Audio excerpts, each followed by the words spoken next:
اور وہ خبر یہ ہے کہ انڈیا کے 6 اسٹوڈنٹس ایسے ہیں کہ جو اب ناسا کے روور مشن میں وہ وہاں پر جائیں گے، ان کو بلایا گیا ہے، ان کو سلیکٹ کیا گیا ہے اور اس میں وہ پارٹیسپیٹ کریں گے۔ کافی اس کو میڈیا پبلش کر رہا ہے، انڈین میڈیا بھی، انٹرنیشنل میڈیا بھی، اور خبر یہ ہے کہ 6 Indian students to participate in NASA rover challenge in U S next week. اب یہ جو ناسا روور مشن ہے، اس کے لیے جو انڈین اسٹوڈنٹس ہیں ان کو کیسے سلیکٹ کیا گیا؟ اس میں یہ تو ٹھیک ہے، اوکے، یہ میں آپ کو ایک اور آخر میں ایک یہ ایسے اسٹوڈنٹ کی بھی بتاؤں گی کہانی کہ جو پاکستان سے بھی انہوں نے بڑا ہی زبردست کام کیا، لیکن وہ کیسا ہے، کس طریقے سے، اس پہ بھی بات کریں گے۔ پہلے ایک بڑی اچھی بات اس میں یہ ہے کہ یہ جو اسٹوڈنٹس جن کو سلیکٹ کیا گیا ہے وہ کسی ایسا نہیں ہے کہ ہائی فائی اسکولز اور کالجز کے ہیں، نو۔ اس کی جو ڈیٹیلز ہیں اس کے مطابق اکراس دی انڈیا، یعنی پورے انڈیا سے ان 6 اسٹوڈنٹس کو، ان یوتھ میں سے 6 پارٹیسپینٹس کو سلیکٹ کیا گیا، اور یہ ایسے ریموٹ ایریا سے بھی ہیں کہ جہاں پر کوئی ایسی سہولیات، کوئی ایسی چیز نہیں ہے کہ جس کو ہم کہیں کہ ہاں جی یہ تو بڑے ایک ہائی پروفائل پرسنالٹی کا بندہ تھا، بیٹا تھا، یہ کر لیا، ایسی کوئی بات نہیں ہے۔ اچھا، the students all aged between 14 and 18 years جو ہیں، اور ریموٹ ولیجز وہاں سے کیا گیا، and cities across India have been selected to participate in NASA rover challenge 2023۔ اچھا، اب ایک اور بات اس میں یہ ہے کہ یہ ایسے ہی نہیں کر لیا گیا کہ انہوں نے کہا کہ جناب انڈیا جو ہے وہ ایک بڑھتی ہوئی نیشن ہے، بڑی قوم جو آگے جا رہی ہے، چلو اس کے نوجوانوں کو بلاتے ہیں، نہیں، ان کو پہلے کچھ کر کے دکھانا پڑا ہے، اور انہوں نے باقاعدہ اس کا وہ بنا کر بھیجا وہاں پر، اس کی جو ڈیٹیلز ہیں وہ بھی اس میں شامل ہیں، اور وہ کچھ اس طریقے سے ہیں کہ they have manufactured a rover that is capable of exploring the surface of Mars and the moon and bringing back data and images. اب آپ جانتے ہیں کہ روور کیا ہوتا ہے؟ روور ایک وہیکل ہے، سبھی جانتے ہیں، خیر میں ایسی ایکسپلین کر رہی ہوں، لیکن مجھ سے زیادہ کہیں زیادہ جاننے والے جو ہیں موجود ہیں۔ تو یہ وہیکل ہے جو کہ وہاں پر مون پر جا سکتا ہے، اور مارس اور دوسرے پلانٹس پر، اور وہاں پر جو ان کا ڈیٹا ہے وہاں کی زمین کا، وہاں کے زمین کے جو نمونے ہیں اور سیمپلز جو ہیں وہ اکٹھے کر کے لاتا ہے، اور پھر ان کو سارا دیکھا جاتا ہے کہ وہاں پہ کس قسم کے حالات ہیں، کیا وہاں پر زندگی بچ سکتی ہے، وہاں پر اگر انسان جانا چاہے تو کیا اس کے آگے کیا کانسیکوینسز ہوں گے، اور اس کے آگے کیا ہم دیکھ سکتے ہیں چانسز ہیں، یہ سب کچھ اس کے اندر اکٹھا کیا جاتا ہے۔ اب یہ کہا گیا ہے کہ یہ جو ٹیم ہے، یہ team is all set to represent India at the international level and will travel to U S on 14 April, یہ بتائی جا رہی ہے، اسی مہینے وہ وہاں پر جا رہے ہیں۔ اچھا، اب اس میں یہ بھی ہے کہ وی سینڈ، جو اسٹوڈنٹس ہیں انہوں نے یہ کہا ہے کہ we send a proposal to NASA and they accepted our proposal and we follow all guidelines. انہوں نے اپنا ایک سیمپل بنا کے جو بھیجا تھا روور کا، اور ان کو وہاں پہ بڑا پسند کیا گیا، اور پھر اس طریقے سے ان کو جو ہے کہا گیا کہ ٹھیک ہے ہم نے آپ کو سلیکٹ کر لیا، آپ یہاں پر آ جائیں، اور ان کو بلایا جا رہا ہے۔ اب اس خبر کے بعد نا بہت سارے لوگ جو یہ آ کر کہیں گے کہ انڈیا کی تعریف کرتی ہیں ویوز حاصل کرنے کے لیے، آپ لوگوں کو شرم آنی چاہیے، وہ اس لیے کہ کیا خبر جھوٹی ہے؟ اگر تو خبر میں خود سے بنا کر پیش کر رہی ہوں اور جھوٹی خبر پیش کر رہی ہوں، پھر تو آپ کو یہ کہنا بنتا ہے کہ جھوٹی خبریں آپ دے رہی ہیں۔ خبر سچی ہے اور خبر اہم ہے، تو کوئی بھی خبر جو سچ ہوگی اور جو ہمارے سامنے آئے گی اس پہ ہم بات نہ کریں، صرف اس لیے کہ ہم اس میں پیچھے ہیں، اور وہ ہمسایہ، وہ ملک جس کو آپ کو سکھایا گیا ہے کہ وہ دشمن ہے، تو وہ آگے جا رہا ہے، تو اس وجہ سے اگر ہم اس پہ بات کریں گے تو ہم جو ہیں وہ تعریف کر رہے ہیں جان بوجھ کے۔ تو بھائی اس طرح کے لوگ جو آ کے کرٹیسائز کرتے ہیں، توف ہے بھائی ان پر، سمجھنے کی کوشش کریں۔ ہم کیوں نہ بات کریں، ہم پوری دنیا کی خبروں پر بات کرتے ہیں اور ہم بات کرتے رہیں گے۔ اس میں جو ہے یہ بجائے اس کے کہ اپنے آپ پہ آپ ماتم کریں، ٹوٹیں کہ بھائی اوہو، آپ یہ سوچیں بیٹھ کر کہ ہم کہاں ہیں۔ اب ہماری جو یوتھ ہے، جو میں نے لکھا، میں نے کہا کہ جہاد پر،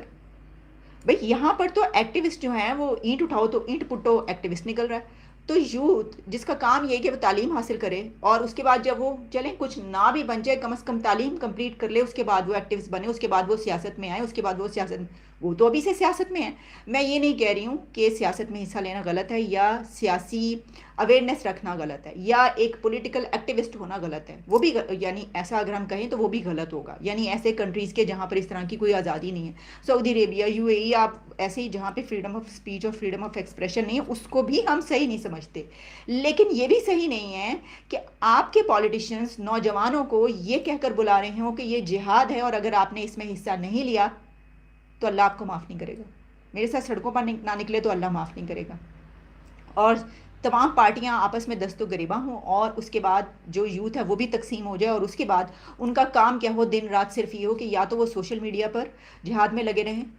کہ ہمارا لیڈر یہ ہے اور ہمارے لیڈر تو پیغمبر تک پہنچا دے, اور یا پھر یہ کہ وہ سڑکوں پر نکلیں اور وہ پروٹیسٹ میں حصہ لیں اور ان کی تعلیم جو ہے وہ کہیں پیچھے رہ جائے. دیکھیں اس وقت کی میں جو ہو رہا ہے میں وہ بتا رہی ہوں. اب میں آپ کو بتاتی ہوں کہ کیا پاکستان میں کبھی, دیکھیں میں نے تلاش کی, میں نے ڈھونڈی کہ کیا پاکستان کی طرف سے کوئی گیا ہے, تو اس طرح کے اسٹوڈنٹس ہیں جو انٹرنشپ پہ وہاں پہ گئے ہیں ناسا کی طرف سے انٹرنشپ پہ سلیکٹ کیے گئے ہیں. لیکن کوئی ایسا کہ جس نے کچھ ایسا بنا کر بھیجا اور اس کی بنا پر اس کو سلیکٹ کیا ہو گیا. جب میں نے اس کے لیے کوشش کی تو مجھے ایک خبر ملی جس میں وہ خبر جو ہے وہ یہ ہے کہ ایک اویس نامی ہمارے student, Pakistani engineer, receives international recognition for contributions to NASA software code. یہ پاکستان ٹوڈے کی خبر ہے. اب یہ جو اویس ہیں, احمد اویس جو ہیں, انہوں نے وہ ایکسپرٹ کنٹریبیوشنز جو ہیں ان کی ہیں to the software for the Mars 2020 helicopter mission, also known as NASA's Halley copter. اور پھر ان کو یہ کہا گیا 2020 میں جو ہیلی کاپٹر تھا ناسا نے کیا تھا اس کے اندر کہا جا رہا ہے کہ ان کی کنٹریبیوشن ہے. اور پھر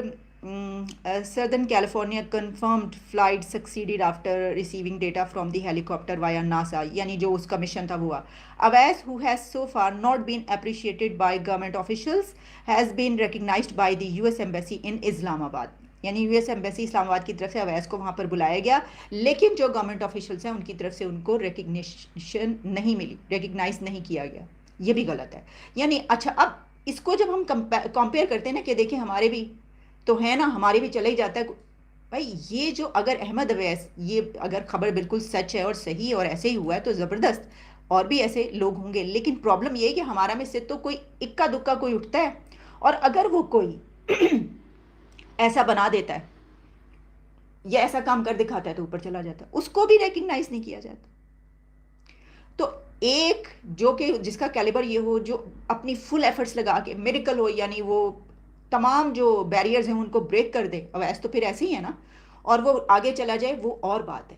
جبکہ ایک اسکول کے لیول پر, ایک کالج کے لیول پر, ایک یونیورسٹی کے لیول پر اور ایک گورنمنٹ کے لیول پر پالیسیز ایسا ہونا کہ اسٹوڈنٹس کا وہاں پہ بنا کے اس طریقے سے بھیجنا اور سائنس اور ٹیکنالوجی پڑھنا, اس میں اتنا آگے جانا اور گروپس کو وہاں پہ بلانا, وہ ایک الگ بات ہے. اس طرح کے لوگ آپ کو ہر جگہ ملیں گے. پاکستان میں یہ بڑی بات ہے خاص طور پر کہ کوئی ایسا بندہ, ایسا اسٹوڈنٹ اٹھتا ہے, لیکن وہ ایک آدھ آپ کو کوئی ایسا ملتا ہے جو بیچارہ اپنے ہی اس پہ جو ہے نا نکل پڑتا ہے. ورنہ آپ کو ایسے لوگ بھی یہاں پہ ملیں گے جو پانی سے چلنے والی گاڑی بناتے ہیں. بھائی پانی سے چلنے والی گاڑی ہم بنا چکے ہیں اور اس کے اوپر ہم مصر تھے کہ یہ بالکل ٹھیک ہے, اور صرف وہ بندہ نہیں, سائنسدان, بلکہ ہمارے ادارے بھی, ہاں جی, وہ کہہ رہے تھے صحیح ہے یہ پانی سے چل سکتی ہے. ہم نے کہا بھائی یہ ہم نے بیچ دی پانی والی گاڑی, تو پانی کی گاڑی تو ہو سکتا ہے ہماری مارس پہ بھی پہنچ جائے. تو دیکھیے اگر پانی والی گاڑی, پانی سے چلنے والی گاڑی ہم بنا لیتے تو پوری دنیا والے جو ہے وہ پانی سے چلنے والی گاڑی ہم سے خرید رہی ہوتی, تو ہم کہاں پر پہنچے ہوتے آج. لیکن ہماری تو اپنی گاڑیاں نہیں چل رہی ہیں. جے ہند دوستو, سواگت ہے آپ سبھی کا ہمارے چینل پر. دوستو عالیہ شاہ جی نے بالکل صحیح کہا کہ بھارت دیش کے جو لڑکے ہیں جو پڑھائی کر رہے ہیں وہ اپنا فیوچر آگے بڑھنے میں دیکھتے ہیں, لیکن پاکستان کے جو چھاتر ہیں وہ کہیں نہ کہیں ہمیشہ سے ہی جہاد کے چکر میں پھنس جاتے ہیں, کیونکہ جس مدرسے میں وہ پڑھتے ہیں اس مدرسے میں پڑھانے والا مولانا صرف جہاد کی بات کر سکتا ہے اور کیا ہی کر سکتا ہے. اور یہی وجہ ہے کہ پاکستان میں آج بھی جہادی زیادہ بنتے ہیں اور کوئی بھی شخص ایسا نہیں نکلا جو پڑھ لکھ کر آگے بڑھ سکے. لیکن بھارت دیش ہمیشہ آگے بڑھنے کے بارے میں سوچتا رہا ہے. یہاں کے نواسی آگے بڑھنے کے بارے میں سوچتے ہیں, نہ کہ نفرت پھیلانے کے بارے میں اور نہ ہی کسی سے لڑنے جھگڑنے میں.